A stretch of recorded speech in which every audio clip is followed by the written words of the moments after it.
Greetings. This video will be an overview and introduction into humanity on Patria. I will cover its growth, its evolution, and its effect on the world around it. Humans were the first race, but they most certainly were not the last. The involvement of aspects bending their powers to humanity's adaptable form led to the eventual splitting of them into multiple races, which I shall cover in more depth at a different time. For now, we shall focus on the growth of humanity as a race, and later, a society. Chapter 1. The Birth of Humanus. In the age of growth, experimentation, and evolution, creatures fought amongst themselves for any resources available. Great beasts stalked the world as almost alien flora bloomed across the landscape. In the exterior of Patria's reality, an equal measure of competition and chaos was in motion. Aspects were splitting, creating, and evolving almost like a virus. These entities that made up the fabric of reality each gained their own sentience and interests, applying their form of creation to the world or mixing their abilities with other aspects to produce newer, more refined variations. Such a deviation of combined aspects was Humanus. This aspect created through the combined might of Victus, life, Spiritus, soul, and Cognitio, knowledge. Their merged strength created an almost new element in the ever-shifting scape of aspects at this time. Humanus was unique in the fact that, unlike his brethren, his powers enabled a specific group of creatures on Patria to advance beyond simple feral thoughts and proceed towards autonomy. These creatures that Humanus blessed with his creation were the first humans. Their evolution was slow, painstaking, and difficult in the dangerous world of Patria. It took many millennia to progress beyond their feral ways, yet when they did, it heralded a new dawn amongst aspecthood. Their advancement in sentience enabled a myriad of new aspects to be created or refined, and the aspects themselves learned of something very important. Before they had been raw, unfocused, like children slamming objects together to learn the result of their actions. Now, with humanity becoming learned, the aspects found themselves understood, picked apart in the metaphorical sense, and placed into more clarifying roles. With humanity's newfound study of the metaphysical, they advanced exponentially, as did the aspects alongside them. Some aspects confronted Humanus on this course, disliking the refinement they had been almost forced to undergo due to such small creatures as humans. Yet Humanus professed his innocence, and explained the beauty of his actions. Humanity was perfect in one way despite its many flaws. It was a clean slate, a canvas, an accepting body with each individual human able to take on the influence of any aspect without major recourse. Essentially, Humanus had found a way to clone the aspects into minuscule versions of themselves, allowing each aspect to test their abilities without having to apply their full, unfiltered power into anything they attempted. There were only two downsides. First was that each human had free will, making it hard to fathom what they could do with such powers. Second, Humanus knew not how to breach the divide between aspects and humanity. He knew that if it could be done, then humanity would be everything he promised. Yet the limitations of his creation and meaning meant that it was a puzzle he could never unlock alone. For now, however, we shall focus on Humanus' involvement less, and instead define humanity's beginning. Chapter 2.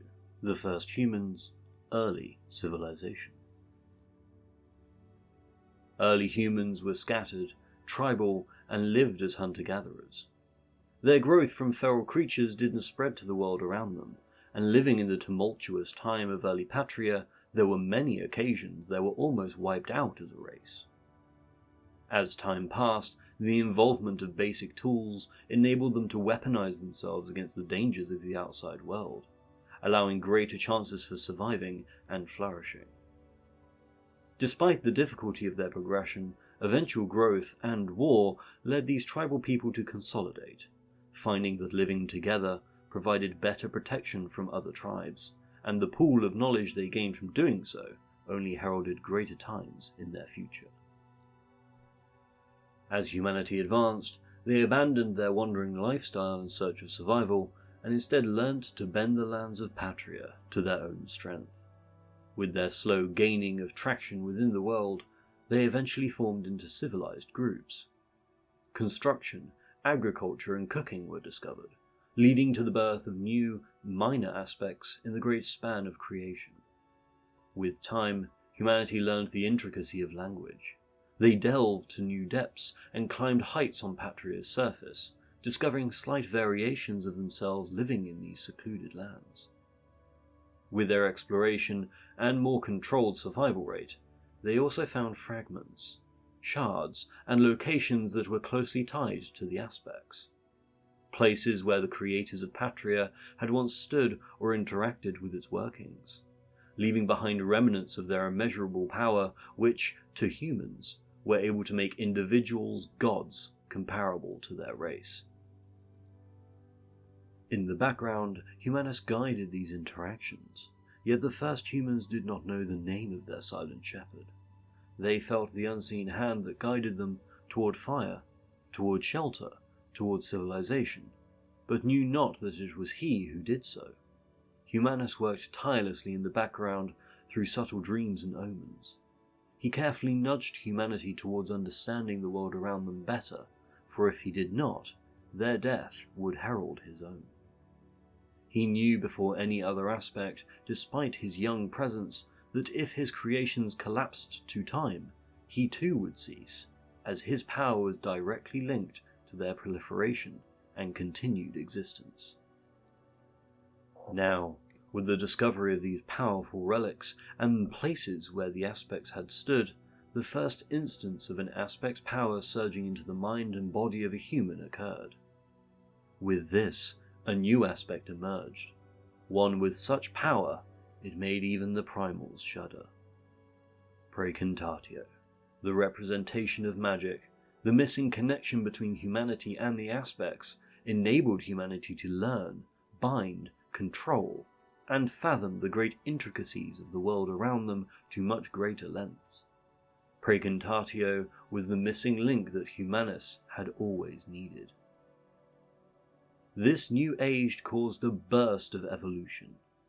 Aspects applied themselves with abandon to the clean slate of humanity, experimenting with the immeasurable variations that could be created amongst the budding race.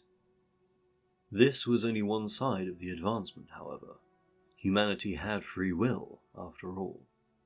With the discovery of magic, power struggles, war, philosophy, and hierarchies, intelligence grew in vast quantities. The apex of this age was when, through many trials and tribulations, one human was able to discover, prove, and spread the knowledge that unseen forces were at play. Humanity became aware of the aspects, finally naming them in their own languages and giving themselves explanations as to how Patria was shaped. Chapter 3. The other aspects intervene, the splintering of humanity. With humanity's exponential growth and awareness of the aspect's involvement, it was the final straw for the subtlety that had been an unspoken bond between the aspects. Raw and unfiltered interaction blossomed across the race as aspects molded, changed, experimented, and guided individuals or groups into different paths. The most major of these were the creation of the other races from the template of humanity. First were the elves, blessed by Arbor, tree, and Aqua with longevity, and a close link to the health of Patria's wilderness. Second were the dwarves, taken by Terra into his depths and shortened to live under his skin. Third were the lizard people, shaped by the hotter climates they lived in and warped by Bestia, beast. They took on the forms of bipedal lizards crossed with humans, their tall, lithe forms aided by clawed toes and strong tails in the wild reaches of Patria's warmer regions. This dissecting of humanity came with a backlash of biblical proportions, however. A race war sundered Patria's face between predominantly elves and humans. The dwarves shied from the conflict, retreating deeper into Terra's flesh and segregating themselves from the exterior world. The lizard people acted as wild mercenaries or terrified bystanders, sometimes caught in the midst of the war. The elves, breeding slower, suffered terribly in the conflict, but were able to hold most of their territories and push against the human tide. Meanwhile, humanity marched a crusade for resources, land, and honor, citing it amongst themselves as a purging of the warped races. Humanus, terrified at first that his own source of strength was consuming itself, watched in horror, though quickly a newer condition weakened and distracted him.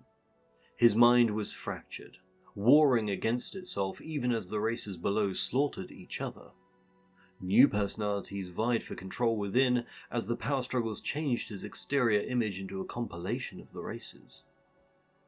While he once represented humanity, he now was the progenitor, the father to them all, and once he managed to balance the violent personalities in his mind, he blessed one of each of the races to disregard violence and attempt diplomacy. It was a long and arduous course, but eventually precarious peace was established, even if a great amount of distrust and anger still exists from this terrible time. Chapter 4: The Legacy of Humanus, His Influence Today.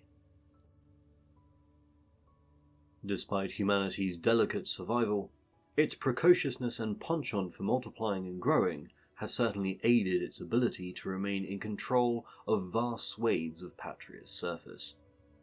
Their advancement is fast, their intellect growing by the day, and their imaginative abilities with magic a true force to behold. To this day they have united cities, built or lost empires, and spread across Patria. Religion has taken a great many of them into its clutches, birthing new aspects from its collective belief. Their consumption of resources is ever growing, forcing them to push into well-established borders and cause competition between themselves or other races. Sin has also taken its fair share of individuals, leading to long lines in history of terrible actions. As for Humanus, his splintering and rebuilding has enabled him to gain greater understanding and power amongst his brethren. Him being the progenitor of humanity, and therefore the cause of many other aspects to be birthed, has heightened his standing amongst the other aspects, for without him, many of them wouldn't exist or would be greatly weakened.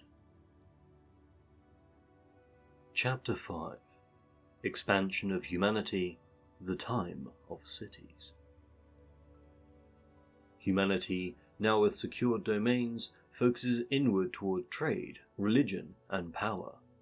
Philosophy is practiced with warped views of believed truths instead of hard facts, while those with magic tend to be a ruling class in some states, though these are rarities. Not every human has magic after all. Only those lucky enough to be born with such powers, or who genetically inherit them, retain the ability to utilize its strengths. Humans with no magic are named as blanks, and despite this name, are treated decently well in most societies. Often the ability to keep pace with the magic wielder in activities, or pull through with the strength of one's own, is praised in many communities, rather than scoffed at. This point of view has been brought forth by many magic wielders being overconfident in the past, thinking themselves better than any blanks, only to lose their lives. As for concentrations of human civilization, here is a short list of notable countries. Abrana. A state of delicate balance settles over this country. It divides the cold north from the swampy south, while being bordered in the east by a dazzling azure sea, and in the west by a burgeoning forest that continues past the horizon. Many places of interest reside in Abrana, as it is one of the original evolutionary locations for humanity. It was also one of the most aggressive states of the race war. Telvon, a wild country to the north of Abrana. It separates the country to its south from the frozen north. Wild and difficult to settle, Telvon houses few settlements bar its capital, and holds a constantly changing border with Abrana due to the southern country's expansive intentions. Telvon is also home to a mar on its wilderness, a creeping, deadly infection that swallows its land at a slow, almost imperceivable rate. Galumnia. A country of cresting ice, Galumnia holds the north of Patria's charted continent with an icy grip of protectiveness. Pure from lizard people, it despises the reptilian race and has marched multiple crusades on any of them that are brave enough to live in the colder reaches of Patria. Relvoine. A southern and humid country, this swamp region houses its human inhabitants on towering stilts above the mosquito-infested and dangerous swamps below. These stilts are chitinous and believed to be insectoid in nature. It is rumoured that the Relvoinians worship the stilts and provide offerings to fleshy cavities within the protruding towers of chitin. Vitarian. Far to the south of Relvoine, a mountainous border protects the swamps from a desert of expansive heat. Within these mountains lies a dazzling place of colour. Vitarian is a city made entirely of crystal, its walls woven from the dazzling material, and each home utilizing the crystalline growths as their foundations. This country, named after its capital, was once truly a force to be reckoned with, and its remnants still coat the mountain region they call home. Vitarian is ruled by a pure-blooded family of mages that are of vitreous, crystal descent. This family, and therefore Vitarian, were an expansive group that were difficult to quell during the race war for any side, desiring great claims of land that they struggled to hold. Known for their curved, thin blades of vivid and distracting colour, and despite their expansive history, they are respectful of their neighbours and guests, as long as it is returned. Ibaran. A country ruling over the rolling dunes of the southern desert, Ibaran is rather a collection of rowdy, nomadic clans who are very protective over their resources. Well known for their magically enhanced pack animals and migratory movements, these clans are truly a sight to behold when moving across the dunes, similar to herds of great beasts in their thousands. Their thick-set pack animals are wyvern-like, and drag themselves along the dunes while their heavy but thin tails leave a cleaving wake of split sands, similar to shark fins carving through the sea. Orovitra. Rarely seen, this nomadic city floats in the clouds of Patria and follows the saying of its people. The wind howls, sings and calls, we follow. The flying city considers all skies it inhabits its domain and therefore country. With no other countries able to argue, they have retained this ownership. Its central building is dedicated to listening to the sounds of the sky, and has a dedicated Pandorus, sound, mage within, guiding the city and its host to new places in a never-ending chase for the sound of the sky. Inevitably, further countries surely exist beyond the scope of the mapped world, and it will be only a matter of time before they are discovered or reveal themselves to the wider world. Chapter 6. The Religion of Humanity. Humanity is really nothing without belief. It is what defines regions, controls populations, and rules countries. There are many minor religions of humanity, as with every race, yet all of them quail in comparison with their forerunner. It doesn't truly have a name. Its tenets are defined by their local rulers. This adaptability is what drives its dominating truth over any believers. It is the belief, and therefore religion, of Sanctus. Sanctus is the aspect of religion and belief. His existence has been proven through multitudes of miracles and interventions, and so from this, his actions have created a feedback loop of belief that only makes him stronger. With each interaction he has, proving he is indeed real, more people understand and believe in him. He is their father, their holy shepherd, and their martyr against the unseen forces of evil. With an essential God, sometimes quite literally at the fingertips of his most devout mages, it's hard to imagine the few people who would at least deny his power or existence. Of course, any form of religion empowers Sanctus, not just belief in him specifically. Thereby, other races also feed him, even those who don't believe in his direct faith. Yet, humans are impressionable, and like to follow those they feel they can trust. As such, the leaders of most countries very much understand the power the Church of Sanctus holds over their populations, and tend to work closely with these churches to ensure happiness and compliance of their people. Belief in Sanctus tends to manifest in golden light when used as magic. This magic is interesting due to the fact that unlike other magics, more focused on reality, Sanctus magic twists into whatever the wielder truly believes to be right and wrong. As such, Sanctus magic is very strong against sin and things considered evil by vast opinion. Lastly, the religious followers of Sanctus tend to dress in white robes laced with gold. Silver is considered inferior, and though pure, not of his godly light, therefore holding less purpose in sermons, rituals, and architecture. Chapter 7. Humanity and its current position on Patria. Humanity are the overbearing rulers of expansion and progression on Patria. Unlike the elves lost to their forests and bureaucracy, or the dwarves stuck in their perfectionist society, humanity acts as the catalyst for change, whether good or bad. Their shortened lifespans, only matched by the lizard people, leads them to perceiving the world in a faster, more fluid state of control and power. Humanity is self-centered, devouring resources at a rate that is hard to balance on Patria's world, and their reproductive rate comparative to the longer-living races leads to them expanding quickly over vast swathes of land, ignoring treaties and promises forgotten to their ancestors, yet remembered by the elves or dwarves who reside in or nearby those regions.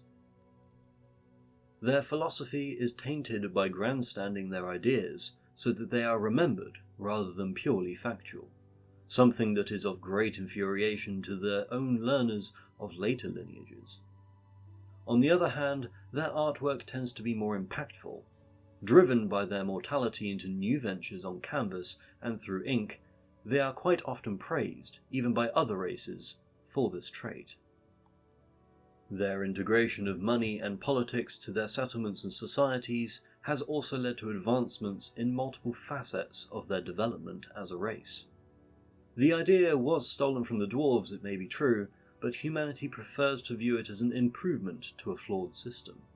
Where the stunted race traded whole gems and ores for items, instead humanity segmented and defined the worth of items into coins, advancing the monetary abilities of their societies. The same can be said for politics. Where the dwarves have a rigid, strong system defined by kings, advisors, and clans that span lineages leading to before the race war, humanity instead revolves around those who control the most resources, and/or are supported by the most charismatic. In total, humanity grows across Patria as one of two things: a devouring plague of locusts consuming everything that could be held as beautiful to feed the machine of expansion, or a successful leader of free peoples that provides opportunity to all those who are willing to claim it from the clutches of difficulty. Its innate blandness, comparative to the other races' unique traits, is its greatest strength, spearheading progression in spectral learning due to the variety of magics that can be utilized by so many of them. With a race that seems mostly disadvantaged when placed beside the other races, its consistent disregard for safety, combined with shortened lifespans in the eyes of elves and dwarves, enables cultural and magical advancement rarely shown by their neighbours. In conclusion, humanity is strong, difficult to quell, and persistent. They play great roles in history frequently, and proudly march forward where others falter. And so, the echoes of Humanus' influence still linger, shaping the world in ways even the aspects could not have foreseen. His creation, the spark of ambition, the drive to evolve, remains within all who walk this land, whether they embrace it or fear it. What do you think? Should Humanus have interfered less or more? Let me know your thoughts below. But this is just the beginning. The history of Patria is vast, filled with untold stories waiting to be uncovered. If you've enjoyed this deep dive into the origins of humanity, then I am glad, and feel free to join me next time as we continue unraveling the mysteries of this world.